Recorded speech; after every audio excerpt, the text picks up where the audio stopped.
Doktrin yang membedakan Kristen dengan agama lain dan juga dengan bidat-bidat. Bedanya di situ. Kalau saudara hanya bicara praktis, harus mengampuni. Kira-kira orang Islam mengajar begitu juga? Kecuali yang radikal. Tapi apakah orang Hindu Buddha mengajar kita mengampuni, memaafkan orang? Pasti ya. Tidak boleh mencuri. Apakah agama-agama di dunia ini ada yang menyuruh orang mencuri? Tidak, sama aja semua. Walaupun dalam hal praktis itu ada beda-beda sedikit. Misalnya, bolehkah cerai? Yang satu bilang boleh. Bolehkah punya istri lebih dari satu? Boleh poligami?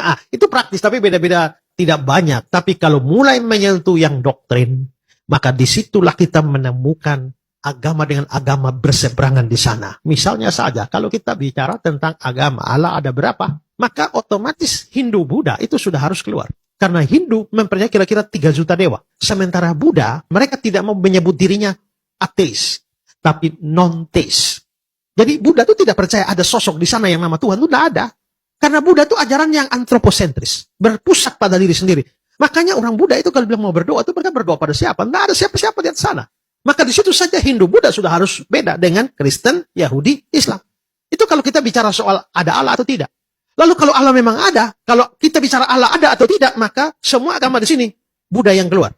Waktu kita bicara Allah ada berapa banyak, maka Buddha dengan Hindu keluar. Hindu keluar karena yang percaya Allah satu itu aja Kristen, Yahudi, Islam. Tapi apakah Allah itu satu secara mutlak atau tidak mutlak? Maka di sini Yahudi dan Islam keluar karena mereka percaya Allah satu esa mutlak. Sementara Kristen, Protestan dan Katolik percaya Tritunggal, tidak mutlak. Keesaannya pada hakikat, bukan pada pribadi. Maka kita mulai melihat begitu banyak perbedaan. Tapi marilah kita sama-sama Kristen. Tapi apakah ada perbedaan? Sekarang pada umumnya Kristen percaya Tritunggal, tapi ada oneness. Ada sebelian yang percaya Allah itu hanya satu pribadi. Ya Bapa itu ya Yesus, Yesus itu ya Roh Kudus itu ya Bapa. Makanya muncul dalam lagu-lagu.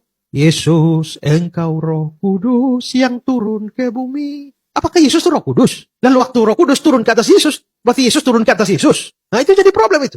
Coba, telah kulihat bukti kasihmu. Mu itu siapa? Yesus atau Bapa? Belum tahu kan, karena lagunya belum lanjut. Kau menderita, gantikanku. Oh, kalau menderita, berarti Yesus dong. Dengan darahmu, kau selamatkanku. Oh, Yesus ini. Ini hidupku memuliakanmu. Konteksnya Yesus. Tiba-tiba masuk berikut. Terlalu besar kasihmu, Bapa. Apakah penulis lagu ini menganggap bahwa Yesus itu Bapa? Ataukah, oh Yesus memang berkorban, tapi itu juga karena kasih Bapa. Jadi itu lagu masih, kita belum jelas. Oke. Oleh kuasa darahmu, kau telah tebus dosaku. Oke, terus ekornya. Ku menjadi ciptaan yang baru oleh kuasa darahmu. Apakah kita jadi ciptaan baru? Itu karena kuasa darah Yesus? Atau karena pekerjaan Roh Kudus yang melahir barukan kita? Itu pekerjaan Roh Kudus. Darah Yesus di dalam Alkitab tidak pernah dikaitkan dengan kelahiran kembali kita. Kalau begitu, itu lagu mungkin perlu dikoreksi. Permisi, Bapak lahir tahun berapa? 67. Pada tahun 60 Bapak di mana? Pertanyaannya adalah, Bapak tahun 60 belum ada atau sudah ada di surga baru masuk ke bumi tahun 67? Nah ini penting ini. Kalau Bapak sudah ada jiwa atau rohnya baru nyusup masuk tahun 67 waktu Papa dan Mama kawin, maka Bapak bisa disebut datang. Karena Bapak sudah ada baru datang. Saya datang ke Makassar, sebelumnya saya sudah ada. Kalau saya nggak ada sebelumnya, bagaimana bisa datang? Yesus itu sudah ada sebelum lahir, makanya dia selalu bilang, aku datang, aku datang, aku datang. Dia nggak bilang aku lahir. Satu kali dia bilang aku lahir, langsung nyusul aku datang. Karena dia sudah ada sebelum dilahirkan. Hanya orang yang sudah ada sebelum dilahirkan yang bilang aku datang. Lalu waktu dia kembali ke surga, benar, karena dia pernah di surga. Tapi kalau Bapak belum pernah ke surga, bisakah disebut kembali ke surga?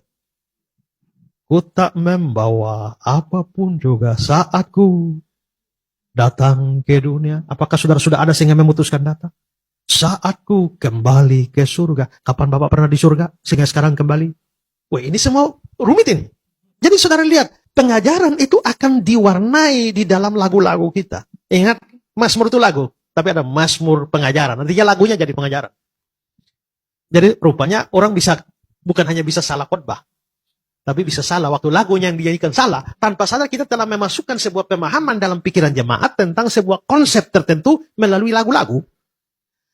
Apakah menurut Bapak-Bapak, manusia selamat karena iman atau karena perbuatan baik? Bagaimana dengan seorang anak sekolah minggu? Apakah dia selamat itu karena iman kepada Yesus atau karena dia rajin taat orang tua? Itu yang membuat dia selamat. Atau iman? Ya, nanti dia besar bagaimana? Harus iman dia kan? Orang tua nggak bisa menyelamatkan dia, iman masing-masing. Tapi coba lihat lagu, anak sekolah minggu, dengar-dengaran, taat orang tua, terlebih Tuhan. Itulah tandanya, anak yang manis, nanti masuk surga, terima upahnya. Sekarang, nanti taat orang tua ini, itu dihubungkan dengan nanti masuk surga, atau dengan nanti terima upah. Kalau kita bilang nanti masuk surga, berarti anak itu akan merasa bahwa dia masuk surga karena dia taat orang tua. Ini kan selamat karena dia berbuat baik. Tapi kalau selamat karena iman, iman yang menyelamatkan dia, setelah itu kalau dia taat orang tua, nanti dia dapat upah di surga. Itu benar.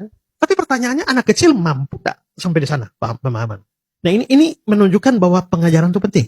Yang membedakan kita dengan agama lain itu ajaran. Yang membedakan kita dengan bidat-bidat, saksi Yehova itu akan ajaran itu. Yang membedakan kita dengan Advent juga ajaran itu. Ibadah harus hari Minggu atau hari Sabtu. Nah, itu kan ajaran itu bukan praktis. Sementara mereka mau ibadah hari Sabtu juga apa-apa. Kadang-kadang kita ibadah hari Sabtu juga kok. Selasa juga ibadah 3 minggu juga. Tapi bagi mereka itu penting. Jadi kalau yang ibadah hari Minggu itu berdosa. Nah, itu ajaran. Dengan bidat-bidat itu ajaran. Apa yang membedakan GBI dan Erastus Sabdono? Ajaran kan? Masalah ajaran itu. Maka ajaran ini penting.